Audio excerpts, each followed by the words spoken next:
함께 사도신경으로 우리의 신앙을 고백하겠습니다. 나는 전능하신 아버지 하나님 천지의 창조주를 믿습니다. 나는 그의 유일하신 아들 우리 주 예수 그리스도를 믿습니다. 그는 성령으로 잉태되어 동정녀 마리아에게서 나시고 본디오 빌라도에게 고난을 받아 십자가에 못 박혀 죽으시고 장사된 지 사흘 만에 죽은 자 가운데서 다시 살아나셨으며 하늘에 오르시어 전능하신 아버지 하나님 우편에 앉아 계시다가 거기로부터 살아있는 자와 죽은 자를 심판하러 오십니다. 나는 성령을 믿으며 거룩한 공교회와 성도의 교제와 죄를 용서받는 것과 몸의 부활과 영생을 믿습니다. 아멘.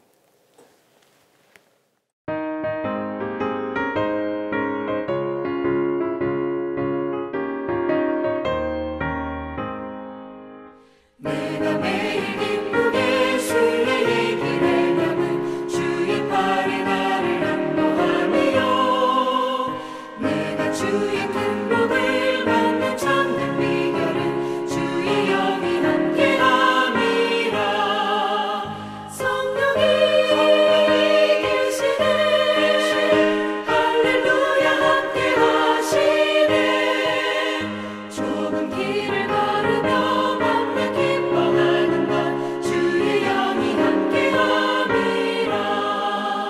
저는 죄에 빠져서 평안함이 없을 때 예수 십자가의 공로 힘입어 그 발 아래 엎드려 참된 평화 얻음은 주의 영이 함께함이라.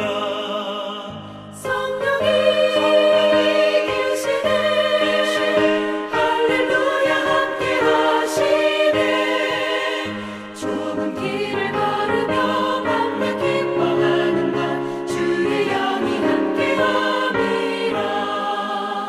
나와 동행하시고 모든 염려하시니 나는 숲의 새와 같이 기쁘다. 내가 깊은 밤으로 주의 뜻을 행하는 주의 영이 함께함이라.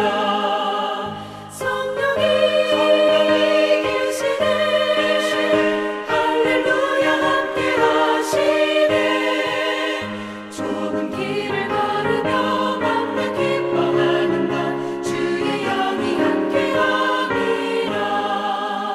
세상 모든 욕망과 나의 모든 정욕은 십자가의 힘이 못을 받았네. 어두운 밤이 지나고 무거운 짐 벗으니 주의 영이 함께함이라.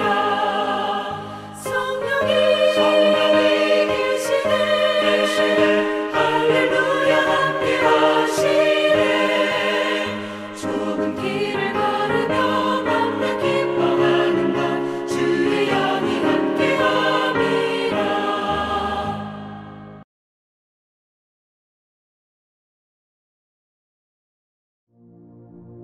사랑의 하나님, 주님의 고난을 묵상하는 사순절을 보내며 하나님의 은혜 가운데 3월 신해가 가정 예배를 드리게 하심에 감사를 드립니다. 이 시간 함께 모여 예배드리는 모든 가정에 성령의 충만한 은혜를 내려 주옵소서. 교회를 사랑하시는 하나님, 우리 천안중앙교회가 나라와 민족 가운데 등불의 역할을 감당하게 하여 주옵소서. 완전하기보다 건강한 교회가 되게 하여 주시고 처음 사랑을 회복하는 교회, 하나님의 뜻을 이루어가는 교회가 되게 하옵소서. 가정예배를 기뻐하시는 하나님, 우리 교회에 가정예배가 정착되게 하여 주옵소서. 예배를 통해 모든 가정이 믿음의 가정으로 세워지게 하여 주옵시고 예배를 통해 주시는 은혜를 가지고 그리스도인으로서 빛과 소금의 사명을 감당하게 하여 주옵소서. 우리 교회 모든 가정이 나라와 민족, 이웃을 위해 기도하는 가정이 되게 하여 주옵소서. 범사에 하는 일들이 순조롭도록 하나님께서 인도하여 주시고 힘들고 어려운 일을 만난 가정마다 하나님을 의지하며 이길 힘을 주옵소서. 우리를 구원하신 예수님의 이름으로 기도드리옵나이다. 아멘. 오늘 우리에게 주시는 하나님의 말씀은 시편 126편 5절에서 6절의 말씀입니다. 제가 봉독하도록 하겠습니다. 눈물을 흘리며 씨를 뿌리는 자는 기쁨으로 거두리로다. 울며 씨를 뿌리러 나가는 자는 반드시 기쁨으로 그 곡식단을 가지고 돌아오리로다. 아멘.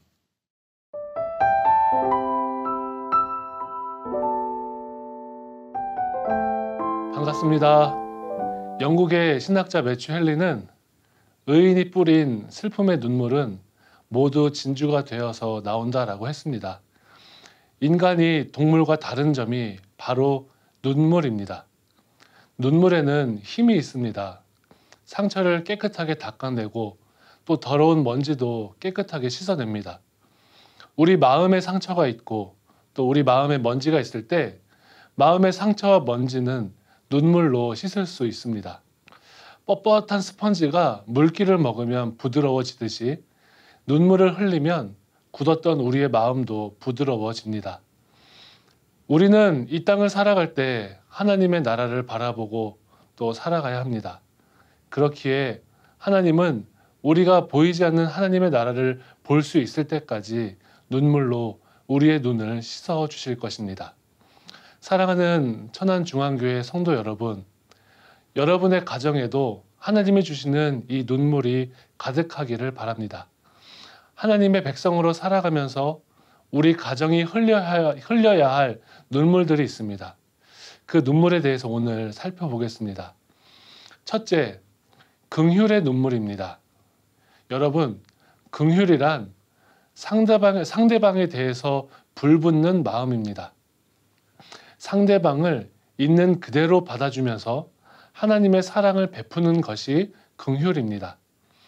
바울은 복음 전도를 위해서 예루살렘으로 향하여 가면서 자신이 잡혀 고난을 당할 것을 이미도 알고 있었습니다.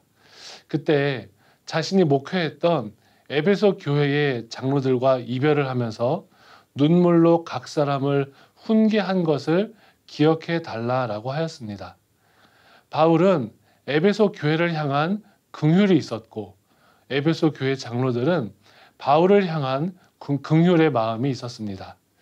천안중앙교회 성도 여러분, 여러분의 가정에도 오늘 바울과 에베소 장로들처럼 믿음의 훈계를 통해 흘리는 눈물이 있기를 바랍니다. 부모님은 자녀의 신앙을 위해 긍휼의 눈물로 눈물을 흘려야 합니다.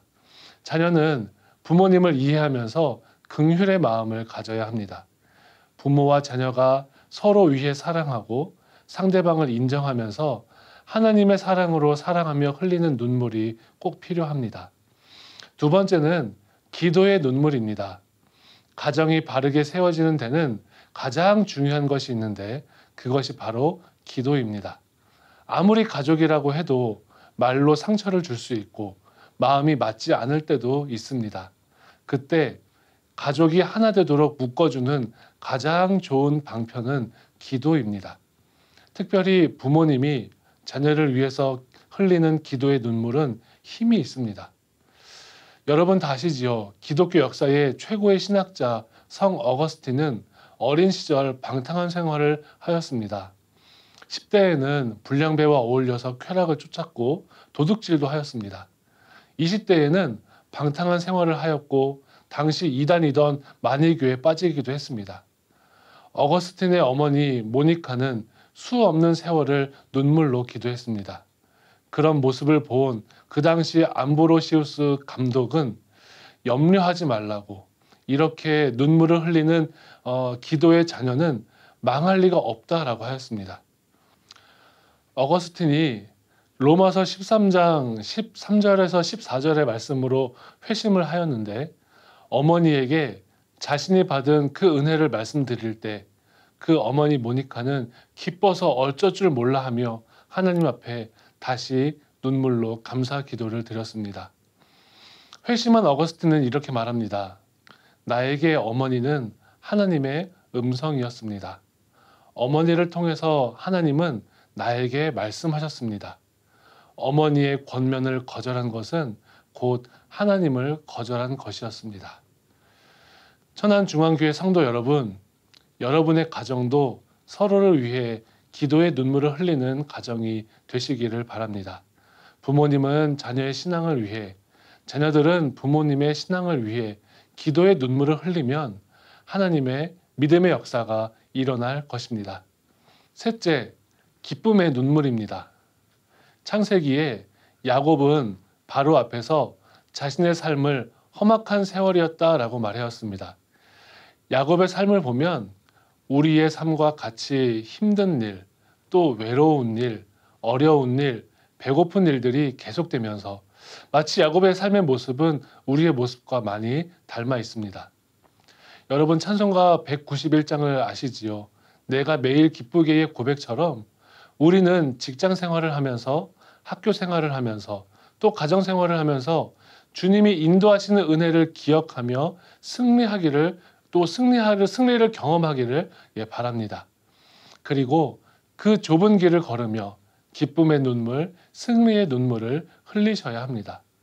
세상 사람들은 넓은 길을 찾아가면서 자신이 원하는 것을 움켜쥐려고 하지만 성도의 삶은 내가 가진 것을 나누고 베풀면서 5천 명을 살리는 은혜를 경험해야 하는 것입니다.